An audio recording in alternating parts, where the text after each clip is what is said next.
MDMAയ്ക്ക് പകരം കർപ്പൂരം നൽകി പറ്റിച്ചതിന്റെ പേരിൽ മലപ്പുറം ഒതുക്കുങ്ങലിൽ യുവാക്കൾ തമ്മിൽ ഏറ്റുമുട്ടിയെന്ന ആരോപണം.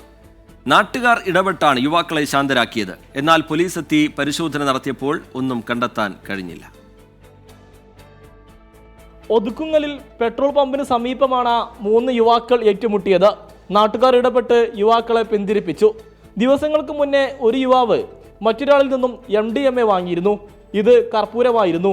ഇത് ചോദ്യം ചെയ്താണ് സംഘർഷമുണ്ടായത് എന്ന panchayat standing committee chairman Abdul Karim പറഞ്ഞു. ഈ പമ്പിൻ്റെ മുന്നിൽ വെച്ച് ഒരു 2-3 പേര് വന്നിട്ട് ഇവിടെ അടികൂടുന്നത് ഇവിടുത്തെ നാട്ടുകാർ കണ്ട് അവർ ചോദ്യം ചെയ്യുകയും അവരവിടെ തടഞ്ഞു നിർത്തി എന്താണ് സംഭവം അന്വേഷിച്ചപ്പോൾ അവർ MDMA എന്ന് പറഞ്ഞ് കർപ്പൂരം കൊടുത്തു എന്നുള്ളതാണ് അവർ പറഞ്ഞത്. അങ്ങനെ ഞാനിവിടുത്തെ ആരോഗ്യ സ്റ്റാൻഡിംഗ് കമ്മിറ്റി ചെയർമാനാണ്. അങ്ങനെ പോലീസിനെ വിവരിച്ച് പോലീസ് ഇവരെ ചോദ്യം ചെയ്തു. നാട്ടുകാർ വിവരമറിയിച്ചതിന്റെ അടിസ്ഥാനത്തിൽ കോട്ടക്കൽ പോലീസ് സംഭവസ്ഥലത്തെത്തി. യുവാക്കളെ പരിശോധന നടത്തിയെങ്കിലും ഒന്നും കണ്ടെത്താനായില്ല. യുവാക്കളുടെ വിവരങ്ങൾ ശേഖരിച്ച് പോലീസ് വിട്ടയച്ചു. 24 തിരൂർ.